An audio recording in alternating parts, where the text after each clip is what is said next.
Boa noite, meus queridos alunos do segundo ano. Então, eu vou mandar agora para vocês um áudiozinho com um resumo do conteúdo da prova de segunda-feira, né? Então, a prova vai cair somente a teoria do conhecimento em Kant e os ideais reguladores. Tudo aquilo que nós já falamos em sala de aula. Mas vamos dar uma reforçada aqui então, né? Bom, a primeira coisa que nós temos que lembrar é que, para Kant, o conhecimento começa com a experiência. Ele é o fundador do criticismo. O que é o criticismo?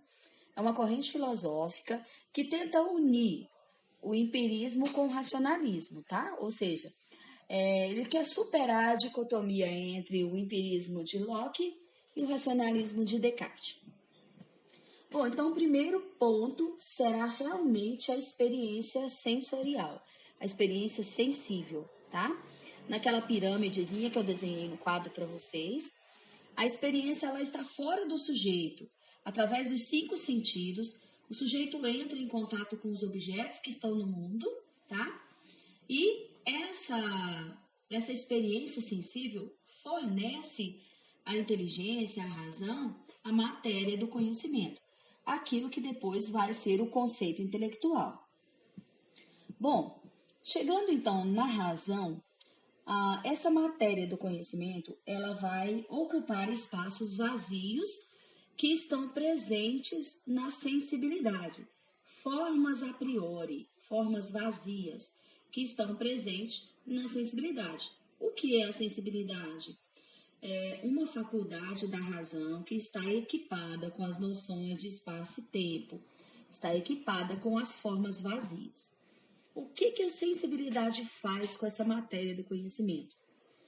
Ela recebe esse material, preenche essas formas vazias e formula a ideia, conceito intelectual ou substância. Por exemplo, vou pegar o exemplo da árvore de novo. A árvore, quando você olha para uma árvore no jardim, você encontra um objeto. Os seus sentidos vai explorar aquele objeto, aquela árvore, e retirar dele todas as suas qualidades, defeitos, enfim, os seus atributos. Vai tirar dele a matéria do conhecimento. Essa forma vazia da árvore, esse espaço e tempo vazio que a árvore deve ocupar em nós já está pronto na sensibilidade, entendeu? Então, uma vez ocupado esses espaços, aí nós já temos a ideia da árvore. Nós já temos o conceito intelectual de árvore, entendeu? Bom, um segundo momento do conhecimento é a faculdade do entendimento. O entendimento um pouco superior à sensibilidade, também tudo isso no campo da razão. O entendimento traz a priori a relação, quantidade, qualidade, isso são chamados de categorias, né? Traz essas relações.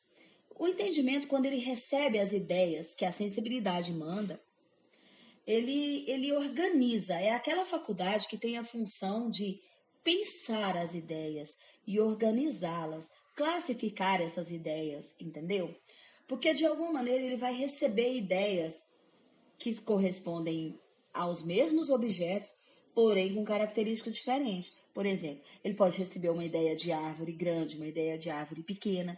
Então, o entendimento, ele vai entender essas ideias e organizá-las, tá? Por isso, ele é equipado, a priori também, tá? Com a noção de quantidade, qualidade, relação e tempo. E ele vai formular o conceito final e organizar isso na memória, entendeu? É o entendimento que entende ao momento do pensar.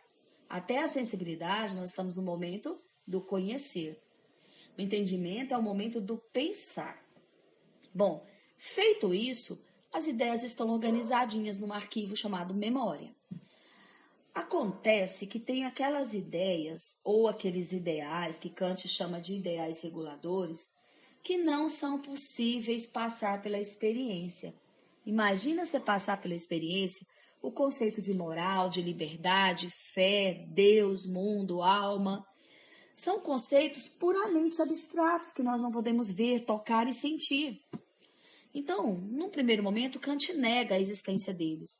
Depois ele volta atrás, escreve uma obra chamada Crítica da Razão Prática, e ele explica esses conceitos, ou pelo menos ele tenta explicar. Ele vai dizer que são ideais reguladores, que fazem parte da vida prática, que regulam a vida prática das pessoas, dos indivíduos.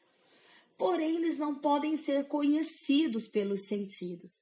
Então, de que forma esses ideais existem? No plano metafísico, que está além da matéria, no plano racional. Mas quem plantou esses ideais lá? Quem plantou essas ideias? O próprio homem.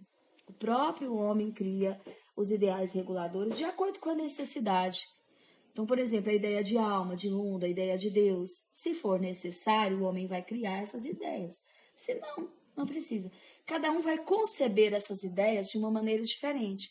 Esses ideais que vão fazer parte da vida das pessoas. Nós estamos diante de um relativismo com relação aos ideais reguladores. Vocês entenderam, pessoal? Não é difícil a gente entender para fazer uma prova legal. Acho que dá para sair bem na prova, tá? Bom estudo para vocês. Lembrando que a priori é antes de, a posteriori é depois de, tá? Então, depois desse processo todo, nós temos a ideia, que é a posteriori. Beijo para vocês, até segunda. Boa noite, meus queridos alunos do segundo ano. Então, eu vou mandar agora para vocês um áudiozinho com um resumo do conteúdo da prova de segunda-feira, né? Então, a prova vai cair somente a teoria do conhecimento em Kant e os ideais reguladores. Tudo aquilo que nós já falamos em sala de aula. Mas vamos dar uma reforçada aqui então, né? Bom, a primeira coisa que nós temos que lembrar é que, para Kant, o conhecimento começa com a experiência. Ele é o fundador do criticismo. O que é o criticismo? É uma corrente filosófica que tenta unir o empirismo com o racionalismo, tá? Ou seja, ele quer superar a dicotomia entre o empirismo de Locke e o racionalismo de Descartes. Bom, então o primeiro ponto será realmente a experiência sensorial, a experiência sensível, tá? Naquela pirâmidezinha que eu desenhei no quadro para vocês, a experiência ela está fora do sujeito. Através dos 5 sentidos, o sujeito entra em contato com os objetos que estão no mundo, tá? E essa experiência sensível fornece à inteligência, à razão, a matéria do conhecimento. Aquilo que depois vai ser o conceito intelectual.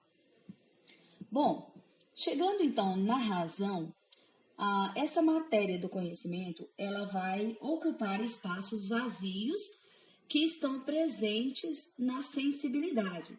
Formas a priori, formas vazias, que estão presentes na sensibilidade. O que é a sensibilidade?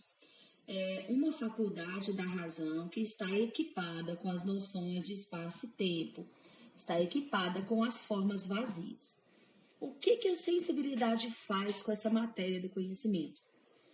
Ela recebe esse material, preenche essas formas vazias e formula a ideia, conceito intelectual ou substância. Por exemplo, vou pegar o exemplo da árvore de novo. A árvore, quando você olha para uma árvore no jardim, você encontra um objeto. Os seus sentidos vai explorar aquele objeto, aquela árvore, e retirar dele todas as suas qualidades, defeitos, enfim, os seus atributos. Vai tirar dele a matéria do conhecimento. Essa forma vazia da árvore, esse espaço e tempo vazio que a árvore deve ocupar em nós já está pronto na sensibilidade, entendeu? Então, uma vez ocupado esses espaços, aí nós já temos a ideia da árvore. Nós já temos o conceito intelectual de árvore, entendeu? Bom, um segundo momento do conhecimento é a faculdade do entendimento. O entendimento um pouco superior à sensibilidade, também, tudo isso no campo da razão. O entendimento traz a priori a relação, quantidade, qualidade, isso são chamados de categorias, né? Traz essas relações. O entendimento, quando ele recebe as ideias que a sensibilidade